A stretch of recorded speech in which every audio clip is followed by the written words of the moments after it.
Muitos entendem que igreja é uma reunião de pessoas que se reúnem para adorar ao Senhor, mas atualmente esse entendimento tem vindo a mudar. As pessoas têm usado a igreja para seu sustento financeiro pessoal, pelo facto de na maioria dos países as igrejas serem deixadas a prosperar sem muito controle governamental.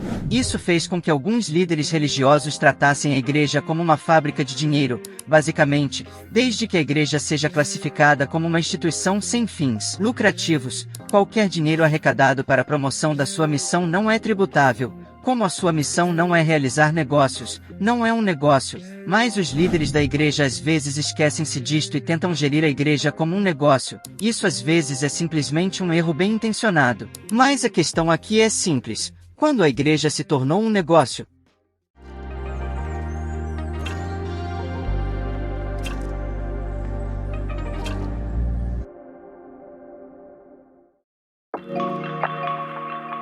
A Frente de Libertação de Moçambique, após a independência, declarou o ateísmo estatal e nacionalizou todas as escolas e instalações de saúde, incluindo aquelas pertencentes e geridas por instituições religiosas, e devido a algumas resistências em aceitar, o novo Estado prendeu alguns clérigos em 1975 e 1976, e proibiu todas as testemunhas de Jeová no distrito da Zambésia em 1977, e em 1978 a igreja decidiu transformar-se numa igreja de comunidades onde interagia diretamente com o povo, algo que o Estado acreditava ser um movimento no sentido de criar uma resistência ao socialismo imposto, resultando em um ataque direto a todas as religiões, por parte do Estado da Frelimo. No início de 1979, iniciaram uma campanha para fechar igrejas, impedir atividades religiosas e restringir os movimentos do pessoal religioso. As instituições católicas e outras instituições religiosas resistiram à campanha, algumas se mantendo mais ou menos aberta, na época de 1980. Depois de inúmeras resistências e as críticas internacionais, Frelimo se convenceu a mudar a sua posição, forçando vários grupos protestantes em Moçambique a terem forte lealdade ao governo da Frelimo. Potencialmente porque muitos eram membros da liderança da Frelimo, incluindo o falecido herói nacional Eduardo Mondlane, foram treinados em escolas protestantes e o Conselho Mundial de Igrejas apoiou o Instituto de Moçambique, em Dar es Salaam durante a Guerra de Libertação. Mesmo com essa decisão, muitas igrejas não católicas sofreram, sobretudo as Testemunhas de Jeová, que foram todas deportadas para Zambésia, e a Igreja Nazarena, que viu muitos dos seus missionários presos. Já o Islão foi provavelmente o que mais sofreu durante a campanha antirreligiosa definida pela Frelimo, devido ao claro mal-entendido ou preconceito da liderança da Frelimo. Os ministros da Frelimo pensavam, por exemplo, que a criação de porcos era uma boa ideia para combater o subdesenvolvimento rural, e não conseguiram compreender verdadeiramente que a resistência dos muçulmanos no norte do país. A campanha antirreligiosa da Frelimo terminou formalmente em 1982, quando o partido alegou que tinham sido cometidos erros e que a unidade nacional precisava de prevalecer, marcando assim o fim ao ataque estatal à fé. O início dos anos 2000, as comunidades religiosas estavam dispersas por todo o país. As províncias do norte eram predominantemente muçulmanas, especialmente ao longo da faixa costeira, e algumas áreas do interior do norte tinham uma concentração mais forte de comunidades católicas ou protestantes. Católicos e protestantes eram geralmente mais numerosos nas regiões sul e centro, mas as populações minoritárias muçulmanas também estavam presentes nestas áreas. A Direção Nacional de Assuntos Religiosos do Ministério da Justiça afirmou que os cristãos evangélicos representavam o grupo religioso que mais cresce no país. A maioria das comunidades religiosas tendia a atrair os seus membros de todas as linhas étnicas, políticas, econômicas e raciais. Em 2010, havia 732 denominações religiosas e 144 organizações religiosas registradas no Departamento de Assuntos Religiosos do Ministério da Justiça. De acordo com a estimativa mais recente de 2020, 55,8% da população de Moçambique era cristã, 17,5% era muçulmana, principalmente sunita, 0,5% não tinha religião, 26,1% aderia a crenças tradicionais e 0,3% da população praticava outras religiões. Todos esses aspectos fizeram Moçambique ser classificado como 3 em 4 em termos de liberdade de expressão religiosa. Isso fez com que Moçambique ocupara o 32º país mais perigoso para ser cristão.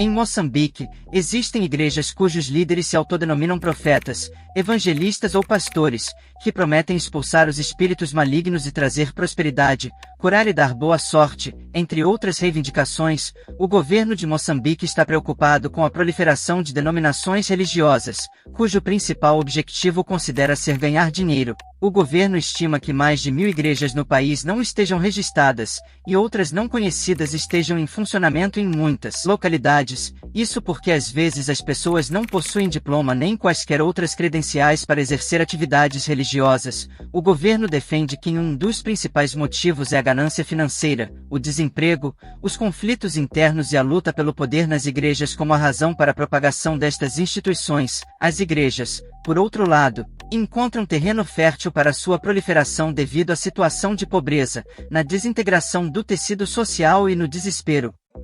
Alguns pastores destacaram que estes pastores ou profetas são líderes carismáticos, exibindo luxo e usando uma linguagem acessível, apelativa e repetitiva para manter os crentes nas suas igrejas. Nesse ponto não mentiram, visto que os pastores de agora têm um estilo de vida totalmente diferente de aquilo descrito na Bíblia. O seu comportamento também mudou, como é visto nas igrejas emergentes onde trazem produtos que podem testemunhar o seu sucesso. Os profetas, com gritos, choros e carga emocional elevada, dizem aos seus fiéis coisas como: é preciso plantar para colher, fórmula que acaba por aliviar o espírito dos fiéis.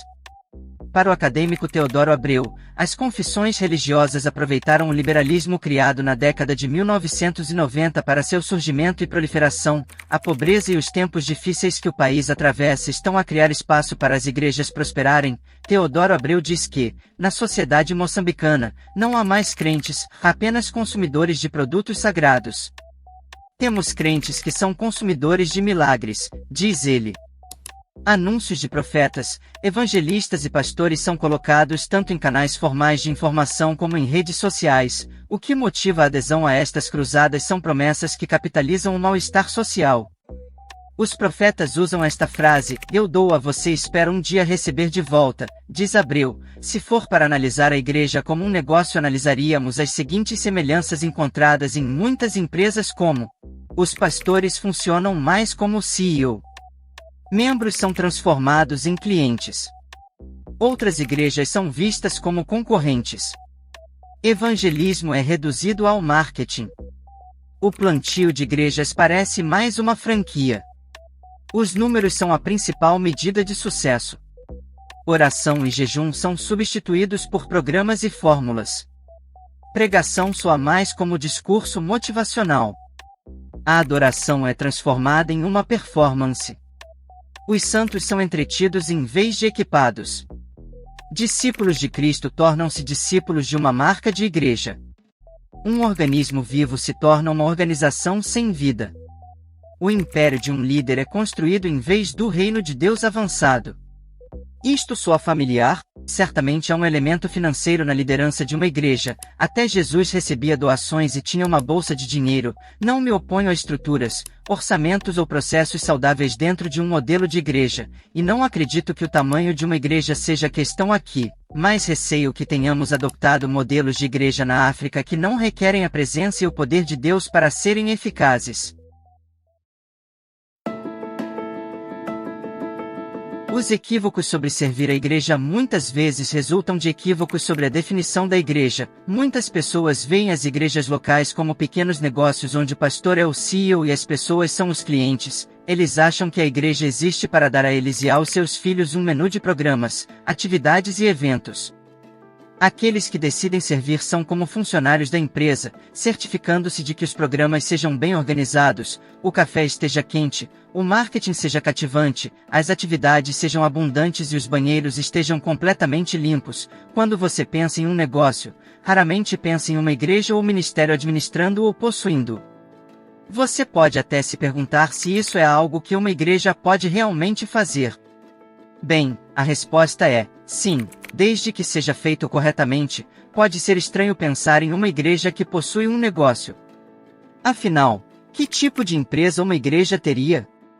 Um excelente exemplo bíblico de ministério e negócios trabalhando juntos é o do apóstolo Paulo, que também era fabricante de tendas. Este é um grande exemplo bíblico de como obter renda através de um negócio ou trabalho fora da igreja e, ao mesmo tempo, financiar a vida e o ministério. A boa notícia é que a igreja pode fazer o mesmo. Ter um negócio cria uma fonte de receita totalmente independente de dízimos e ofertas. Esta renda adicional dá aos pastores liberdade para fazerem o que Deus os chamou para fazer, sem terem que se preocupar com falta de recursos ou número de membros. O negócio da igreja não apenas gera receitas para a igreja, mas também cria oportunidades de emprego que podem agregar valor à comunidade local. Também oferece uma grande oportunidade de divulgação para espalhar o evangelho no mercado, devido ao valor que uma empresa local agrega. É uma forma única de espalhar o amor de Jesus para pessoas que talvez não frequentem uma igreja. Tratar a igreja como um negócio nunca foi um modelo bíblico. As empresas têm tudo a ver com lucros, marketing, publicidade e inovação.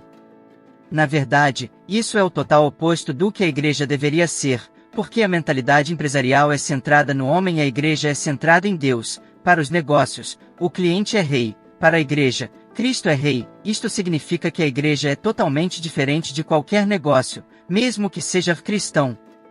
Infelizmente, a igreja adota frequentemente uma mentalidade empresarial e há vários perigos que acompanham esta mentalidade. Tecnicamente falando, a igreja é o próprio povo, mas, como qualquer organização que deseja um local de encontro, ela deve seguir princípios básicos de dinheiro. Os edifícios custam dinheiro, pessoal em tempo integral custa dinheiro, o vinho e o pão da comunhão custam dinheiro, móveis para uma igreja custam dinheiro. Muitas igrejas realizam trabalhos de caridade muito focados dentro e fora da comunidade, isso também custa dinheiro. Assim, as igrejas têm de gerir contas como um negócio, e algumas não só dependerão de doações dos seus membros, mas também se envolverão em investimentos para pagar o acima mencionado. Igrejas maiores muitas vezes possuem terras ou propriedades. No entanto, as igrejas não são geridas como empresas de acionistas que visam gerar retornos, deveriam ser geridas com livros bons e transparentes e ter excedentes para cobrir tempos de vacas magras.